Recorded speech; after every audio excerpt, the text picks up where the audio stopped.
یا ایہا النبی انا احللنا لک ازواجک اللاتی آتیت اجورہن الگ۔ صدق اللہ مولانا العظیم۔ اللہم نور قلوبنا بالقرآن وزین اخلاقنا بالقرآن وادخلنا الجنة بالقرآن ونجنا من النار بالقرآن۔ تمام تعریف و توصیف اس اللہ جل مجدہ الکریم کی ذات بابرکات کو جو خالق کائنات بھی ہے، مالک شہنشاہت بھی ہے۔ لاکھوں کروڑوں درود و سلام نازل ہوں اس نبی محتشم پر جس کی وجہ سے اللہ تعالیٰ نے ہم سبوں کا وجود فرمایا۔ حمد و صلوات کے بعد معزز محتشم سامعین کرام، السلام علیکم ورحمۃ اللہ وبرکاتہ۔ آفاق کے ہر گوشے میں قرآن سنا کر دم لیں گے۔ آفاق کے ہر گوشے میں قرآن سنا کر دم لیں گے۔ اب رکنا نہیں، اب تھمنا نہیں، فردوس میں جا کر دم لیں گے۔ آفاق کے ہر گوشے میں قرآن سنا کر دم لیں گے۔ اب رکنا نہیں، اب تھمنا نہیں، فردوس میں جا کر دم لیں گے۔ قابل مبارکباد ہیں آپ حضرات جو سلسلہ وار درس قرآن میں تشریف لائے۔ اللہ تعالیٰ آپ کی حاضری اپنی بارگاہ میں قبول فرمائے۔ قرآن پاک جہاں گزشتہ امتوں کے قصے بیان کرتا ہے، وہیں احکام جو مومنوں پر عائد ہوتے ہیں وہ بھی قرآن و حدیث ہی سے اخذ ہو کر کے عائد ہوتے ہیں، جن میں اصل قرآن ہے، اس کے بعد درجہ حدیث کا ہے۔ اللہ رب العزت نے اپنے بندوں پر کچھ احکام مرتب کیے، جن میں سے ایک حکم ہم نے پچھلے درس قرآن میں بیان کیا، اور امید ہے کہ واضح طور پر وہ آپ کو سمجھ آ گیا ہوگا۔ آج اس درس قرآن کے اندر حضور کی خصوصیت بیان کی جاتی ہے اس آیت کریمہ میں، اور ان لوگوں کا کچھ نہ بھی بیان کیا جائے تو یہ آیت رد ہے کہ جو لوگ کہتے ہیں کہ حضور ہماری طرح بشر ہے۔ جن کا یہ دعویٰ ہے کہ حضور ہماری طرح بشر ہے، کوئی تفصیل اور تشریح نہ بھی کی جائے تو آپ کے، اگرچہ آپ مدارس میں نہیں پڑھے ہیں، آپ نے نحو، صرف، فلسفہ، منطق کی کتابیں نہیں کھول کے دیکھی ہیں، پھر بھی آپ سمجھ جائیں گے کہ یہ جو دعویٰ کرنے والا ہے نرا جھوٹا ہے، کیونکہ حضور ہم سے کئی درجہ افضل بھی ہیں اور حضور کے احکام ہم سے بہت زیادہ الگ بھی ہیں، تو وہ ہماری طرح بشر کیسے ہو سکتے ہیں؟ حضور صلی اللہ علیہ وسلم کو نکاح کرنے میں جو اللہ رب العزت نے وسعت دی اور جو اجازت دی، اس کا بیان یہاں پر ہوا۔ فرمایا یا ایھا النبی، اے نبی، اور اعلی حضرت پہ قربان جائیں، اعلی حضرت نے ہمارا عقیدہ بھی واضح کر کے دکھایا، ترجمہ کیا تو ایسا کیا، اے غیب بتانے والے نبی، تاکہ یہ جو لوگ انکار کرتے ہیں کہ جس کا نام محمد یا علی ہے وہ کسی چیز کے مالک و مختار نہیں، انہیں کچھ پتہ نہیں، وہ غیب کی خبر نہیں جانتے، ان کے منہ پر باقاعدہ تماچا ہو کہ نبی کا معنی ہی یہ ہوتا ہے جو بھید کی اور غیب کی خبریں بتاتا ہو۔ تو ترجمہ یہ کیا، اے غیب بتانے والے نبی، انا احللنا لکا، ہم نے تمہارے لیے حلال فرمائی، تمہارے لیے حلال فرمائی۔ زیادہ مشکل سبق نہیں ہے آج کا، بس توجہ ہماری طرف رکھیے گا۔ ہم نے تمہارے لیے حلال فرمائی، آتیتا اجورہن، تمہاری وہ بیویاں جن کو تم نے مہر دیا۔ پہلی، یہ 4 قسم کی عورتوں کا بیان ہوگا، حضور کی 4 قسم کی بیویاں۔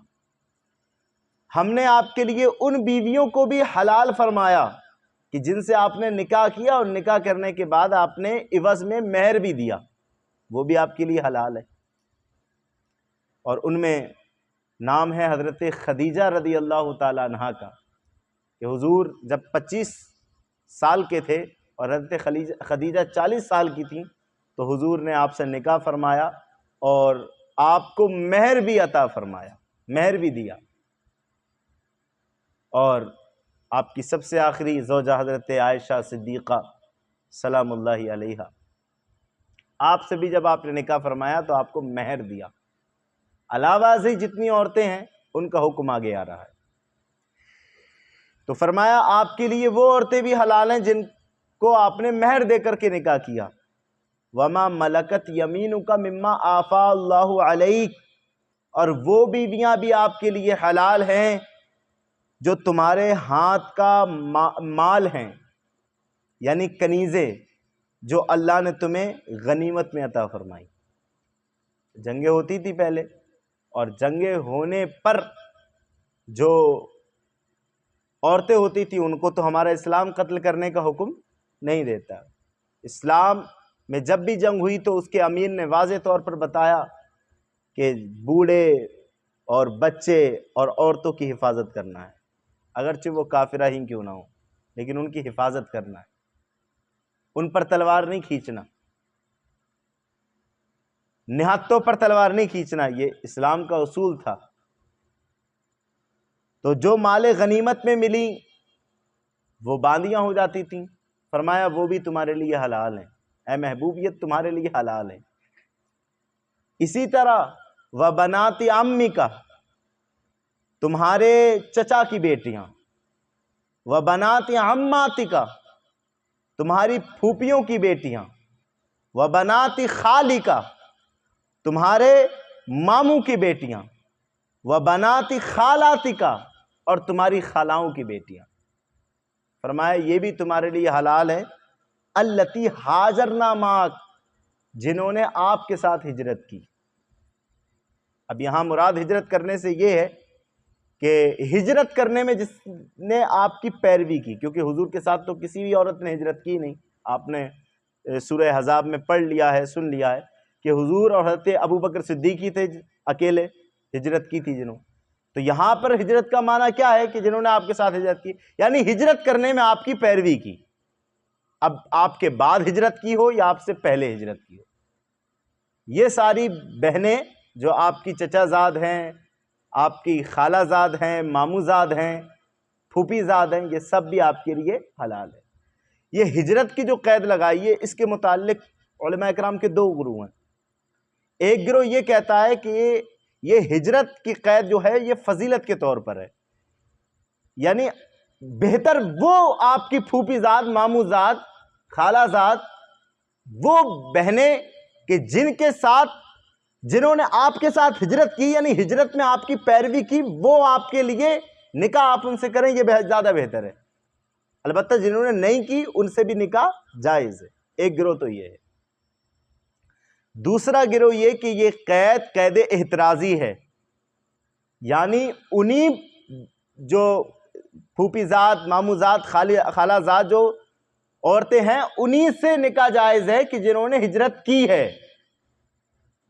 وہی آپ کے لیے حلال ہے جنہوں نے ہجرت کی ہے۔ البتہ جنہوں نے ہجرت نہیں کی وہ آپ کے لیے حلال نہیں ہے۔ یہ بات یاد رہے کہ حضور صلی اللہ علیہ وسلم کے لیے رب نے اختیار تو دیا کہ آپ اپنی چچا کی بیٹی سے یا پھوپھی کی بیٹی یا ماموں کی بیٹی یا خالہ کی بیٹی سے نکاح کریں، البتہ حضور نے نکاح کیا کسی سے نہیں۔ لیکن امت کو یہ پیغام مل گیا کہ پھوپھی کی بیٹی، ماموں کی بیٹی، خالہ کی بیٹی، چچا کی بیٹی تمہارے لیے ناجائز نہیں ہے۔ اور شان نزول بھی بعض تفسیروں میں ہم نے دیکھا، مفتی صاحب نے آج ہمیں بتایا، مشورہ کیا ہم نے، تب ایک تفسیر کے اندر یہ موجود ہے کہ یہ آیت نازل بھی اسی لیے ہوئی تھی۔ نصارہ جو تھے، نصرانی حضرات، حضرت عیسیٰ کے پیروکار، ان کے یہاں یہ جتنی عورتوں کا ذکر ہوا، چچا زاد، پھوپھی زاد، ماموں زاد، خالہ زاد، ان میں سے کسی کے ساتھ نکاح جائز نہیں تھا۔ انہوں نے اپنے اوپر لازم کر لیا تھا، حالانکہ دین عیسیٰ میں بھی ایسا نہیں تھا، خود اپنے اوپر لازم کیا تھا کہ یہ تو بہنیں ہیں، ان سے نکاح نہیں کریں گے، ان سے نکاح کیسے ہو جائے گا، حالانکہ اسلام میں یہ جائز ہے۔ اور یہود جو تھے، یہود حضرت موسیٰ کے پیروکار، وہ اپنی بہن کی بیٹی یعنی بھانجی، اپنے بھائی کی بیٹی یعنی بھتیجی، ان سے نکاح جائز مانتے تھے۔ بھتیجی اور بھانجی سے یہود نکاح جائز مانتے تھے حضور کے زمانے میں، اور نصارہ ان بہنوں کا جس ذکر ہوا ان کو ناجائز مانتے تھے، یعنی ادھر افراط اور ادھر تفریط۔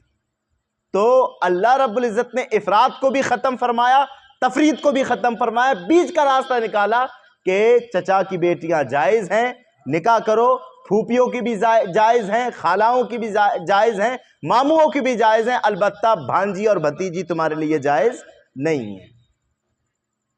سمجھ آ رہی ہے بات؟ تو یہ تیسری کوالٹی ہوئی۔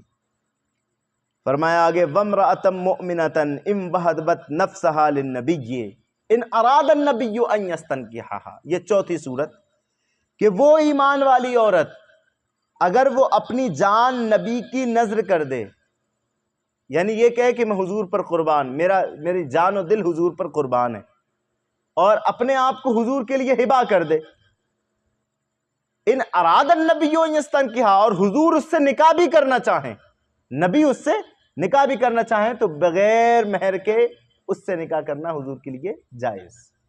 یہ چار قسمیں تھیں جو اللہ رب العزت نے اپنے محبوب کے لیے جائز قرار دی۔ پہلی صورت پھر یاد کریے میں کہ پہلی وہ عورتیں کہ جن کے ساتھ آپ نے نکاح کیا اور مہر بھی دیا، ٹھیک۔ دوسری وہ عورتیں کہ جو مال غنیمت میں آپ کے ہاتھ آئیں اور آپ کی باندیاں بنیں، پھر حضور نے انہیں آزاد کرنے کے بعد ان سے نکاح کیا، جیسا کہ حضرت صفیہ رضی اللہ تعالیٰ عنہ اور حضرت جویریہ رضی اللہ تعالیٰ عنہ، یہ حضور کے مال غنیمت میں آئی تھی اور حضور نے انہیں آزاد فرمایا، پھر ان سے نکاح کیا۔ اور تیسری صورت ہے نبی کی چچا کی بیٹیاں، پھوپھی کی بیٹیاں، ماموں کی بیٹیاں اور خالاؤں کی بیٹیاں جنہوں نے حضور کے ساتھ ہجرت کی۔ اور چوتھی صورت وہ مومن عورتیں کہ جنہوں نے حضور کو اپنے آپ کو حضور کے لیے ہبا کر دیا اور حضور نکاح کرنا چاہیں تو ان کے لیے جائز ہے۔ مطلب بتانا یہ ہے کہ حضور کی صلی اللہ علیہ وسلم کے لیے مہر دینا عورت کو واجب نہیں، مہر دینا حضور کو عورت کے لیے واجب نہیں ہے۔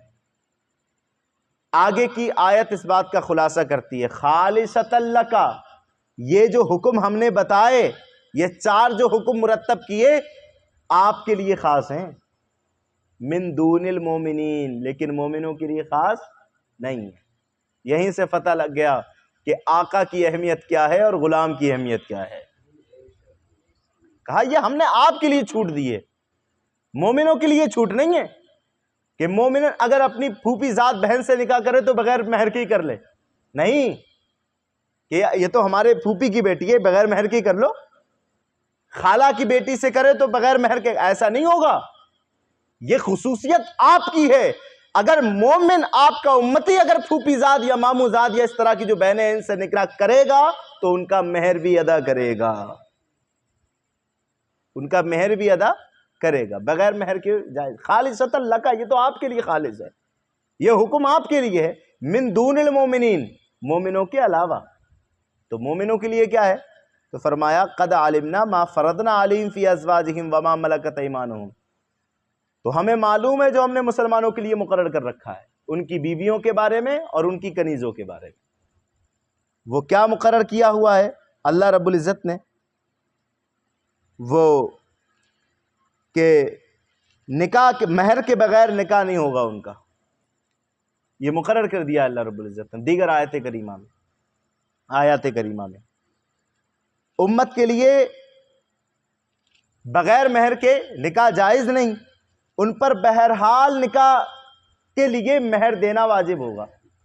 اب اس کی دو صورتیں، چاہیں نکاح کرتے وقت مہر ذکر کرے، چاہیں نکاح کرتے وقت مہر کی نفی کر دے کہ میں مہر نہیں دوں گا اور نکاح کر لے، پھر بھی مہر آئے گا اس پر۔ ہم نے پچھلے درس قرآن میں بتا دیا ہے کہ مہر ذکر نہ کرے یا پھر مہر کی نفی کر دے، مہر تب بھی آئے گا، اور کون سا آئے گا؟ مہر مثل آئے گا، مہر مثل۔ اور مہر مثل ہم نے بتا دیا کہ خاندان میں اس جیسی جو خوبصورت لڑکی یا جس طرح بھی لڑکی کی جو کوالٹی ہے اس جیسی لڑکی کا جو مہر بندھا تھا وہی مہر اس کا ہو جائے گا۔ مثال کے طور پر اس جیسی جو لڑکی تھی اس کا مہر 1 لاکھ بندھا تھا تو اب اس کا بھی 1 لاکھ ہو جائے گا۔ مومن کے لیے جب وہ نکاح کرے گا تو مہر آئے گا، چاہے ذکر کرے یا نہ کرے، ٹھیک. اور دوسرا جو ان کے لیے احکام ہیں وہ یہ کہ نکاح کے لیے گواہوں کا ہونا. مومن جب نکاح کرے گا تو گواہ ہوں گے. آپ کے لیے گواہوں کی ضرورت نہیں کیونکہ آپ تو شاہد ہیں. ہم نے بتا دیا اِنَّا أَرْسَلْنَاكَ شَاهِدًا وَمُبَشِّرًا وَنَذِيرًا. آپ تو ایسے گواہ ہیں کہ کسی نے نہیں دیکھا جس ذات کو اس نے آپ نے دیکھا ہوا ہے. اس کو آپ کو گواہ کی ضرورت نہیں ہے. ہاں مومن کرے گا نکاح تو آپ پھر اس کو گواہ کی ضرورت پیش آئے گی. جو احکام یہ فرمایا گیا کہ ہمیں معلوم ہے کہ جو ہم نے مومنوں کے لیے رکھے ہیں ان کی تفصیل کر رہا ہوں. اور اگر ایک سے زائد بیویوں سے نکاح کرے گا, وہ 4 بیویاں حلال رکھی ہیں یہ بھی حکم ہو گیا, تو اگر ان سے نکاح کرے گا تو ان کی باری کس طرح مقرر کرے گا وہ بھی ہم نے ان کے لیے مقرر کر رکھا ہے حکم.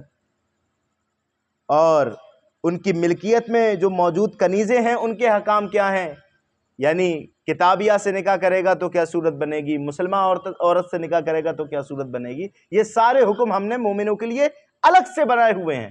لیکن آپ کے لیے یہ حکم ہے کہ آپ بغیر مہر کے بھی جس سے چاہیں جس سے آپ کی مرضی ہو آپ نکاح فرما سکتے ہیں. یہ 4 جو قسمیں ذکر کی. اب یہ ایسا کیا کیوں گیا, یہ ذہن میں آتا ہوگا آپ کے کہ حضور صلی اللہ علیہ وسلم کے لیے یہ 4 طرح کی خصوصیات کیوں کی گئی. تو آگے فرما دیا, علت بتا دی, لِكَيْ لَا يَكُونَ عَلَيْكَ حَرَجٌ. محبوب یہ آپ کے لیے اس لیے کیا گیا ہے تاکہ آپ پر کوئی تنگی نہ رہے, آپ پر کوئی حرج نہ رہے, کوئی پریشانی نہ رہے. کیونکہ حضور صلی اللہ علیہ وسلم کی جو ذات کریمانہ تھی وہ دنیا سے بالکل غافل تھی. دنیا کے مال سے, دنیا کے متاع سے آپ کو کوئی بھی تعلق نہیں تھا. بلکہ ہمارے آقا صلی اللہ علیہ وسلم تو دنیا کے تعلق سے یہ فرماتے تھے, یہ کتاب مکاشفۃ القلوب کے صفحہ 168 پر حدیث پاک ہے. حضور فرماتے تھے کہ ایسے انسان پر انتہائی تعجب ہے جو بہشت پر ایمان رکھتے ہوئے دنیا کے حصول میں سرگرم رہتا ہے. ایمان بہشت پر ہے, جنت پر ہے, اور لیکن تیاری کر رہا ہے دنیا کی. کمال درجے کا تقوی حضور صلی اللہ علیہ وسلم کے اندر تھا, دنیا سے بے رغبتی تھی. یہاں تک کہ یہ کتاب مشکات شریف کی شرح میرۃ المناجی کے اندر یہ ایک حدیث پاک کی شرح کرتے ہوئے علامہ مفتی نعیم الدین مراد آبادی, مفتی احمد یار خان نعیمی صاحب فرماتے ہیں, حضرت عائشہ سے روایت ہے, قالت کہتی ہیں, قال رسول اللہ صلی اللہ علیہ وسلم, حضور نے فرمایا, یا عائشہ تو اے عائشہ, لو شئتو اگر میں چاہوں, اے عائشہ اگر میں چاہوں, لسارت مئی جبال الذہب, میرے ساتھ سونے کے پہاڑ ساتھ چلیں. میں چاہوں لسارت مئی, میرے ساتھ چلیں, جبال الذہب, سونے کے پہاڑ. لیکن عائشہ میں نے ایسا نہیں کیا. کیوں؟ جاء فی ملکن, میرے پاس ایک فرشتہ آیا, وَإِن حُجْزَتَهُ لِتُسَاوِي الْكَعْبَةَ, وہ اتنا لمبا تھا, اس کی لمبائی اس قدر تھی کہ اس کی لمبائی کعبے کے برابر تھی, اس کی لمبائی کعبے کے برابر تھی. تو آیا اور آنے کے بعد کہا, فقال ان ربک یقرأ علیک السلام, اے محبوب آپ پر آپ کا رب سلام بھیجتا ہے.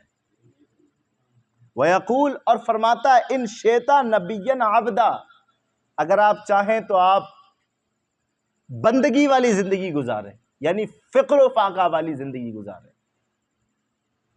وَإِن شئت نبیا ملکا, اور اگر آپ چاہیں تو بادشاہوں والی زندگی گزاریں. ان لوگوں کو جا کے بتاؤ جو کہتے ہیں حضور ہماری طرح بشر ہے, تم احکام کے مکلف ہو اور ہمارے نبی مالک و مختار ہیں. ان کے لیے فرمایا گیا جو چاہو, اگر فقر و فاقہ والی زندگی چاہو وہ دے دی جائے گی, بادشاہت والی زندگی چاہو وہ دے دی جائے گی. فنظرت الی جبریل علیہ السلام, تو میں نے جبریل کے طرف دیکھا مشورے کے لیے,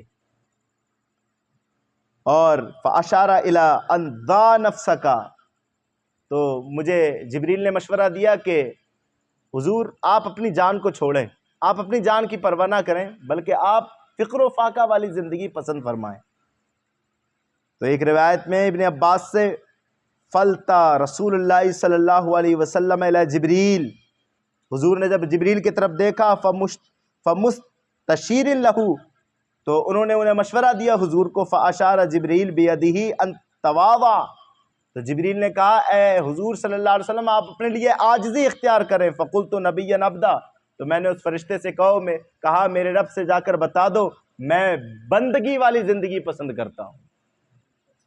اور پھر حضور کا یہ حال ہوا، فکان رسول اللہ صلی اللہ علیہ وسلم بعد ذلک، اس کے بعد حضور صلی اللہ علیہ وسلم کا یہ حال ہوا، لا یاکل متکئا، کبھی ٹیک لگا کر آپ نے کھانا نہیں تناول فرمایا، کیونکہ ٹیک لگا کر بادشاہ لوگ کھاتے تھے، حضور نے ٹیک لگا کر پھر کبھی کھانا نہیں فرمایا تناول۔ اس کے بعد یقول آکلو کما یاکل العبد، اور آپ فرماتے تھے اب تو میں ویسی کھاؤں گا جیسے کہ فقیر لوگ کھایا کرتے ہیں، واجلس کما یجلس العبد، اور میں ویسی بیٹھوں گا جیسے کہ غریب لوگ بیٹھا کرتے ہیں۔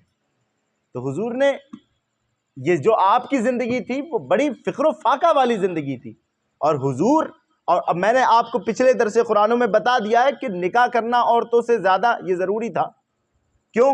کیونکہ امت تک پیغام پہنچنا تھا نا۔ اگر حضور ایک یا دو یا تین عورتوں پر اکتفا کرتے تو یہ لاکھوں کروڑوں جو امت کی عورتیں ہیں ان کا کیا ہوتا، اور ان کے جو مخصوص مسائل ہیں وہ ان تک کیسے پہنچتے؟ اس لیے ضرورت تھی کہ حضور زیادہ عورتوں سے نکاح کرتے تاکہ تمام عورتیں ان سے استفادہ کر سکتی، معلوم کر سکتی اپنے مسائل۔ تو اس لیے اب اگر حضور پر مہر واجب ہو جاتا، توجہ، حضور پر اگر مہر واجب ہوتا، اور حضور دنیا کے تارک تھے، مال سے بے رغبتی تھی، اگر حضور پر مہر واجب ہوتا تو جو تبلیغ رسالت کے معاملات تھے اس میں کچھ کمی آتی، کیونکہ حضور پھر مال کے حصول کے لیے سرگردہ رہتے، اور یہ جو تمام وقت تبلیغ دین کے لیے آپ نے خاص کر رکھا تھا اس میں کچھ قدر کمی آتی، اس لیے کہا محبوب یہ ہم مہر کا معاملات آپ سے اٹھا رہے ہیں تاکہ آپ پر کوئی پریشانی نہ رہے۔ بات سمجھ آ گئی ہوگی آپ، اسی لیے ہم اٹھا رہے ہیں، آپ مکمل طور پر جس لیے آئے ہیں وہ کام کرتے رہیں اور امت کو دین کا پیغام پہنچاتے رہیں۔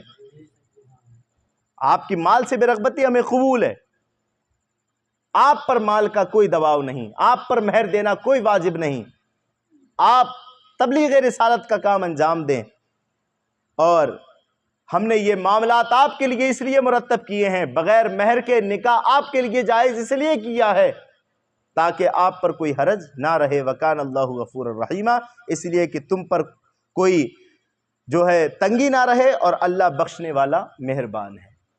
تو آج کے درس قرآن کا معاملہ یہیں پر ختم ہوتا ہے، اور یہ جو حکم اللہ کے رسول صلی اللہ علیہ وسلم کے لیے نازل کیا گیا تھا وہ آج ہم نے آپ تک پہنچا دیا۔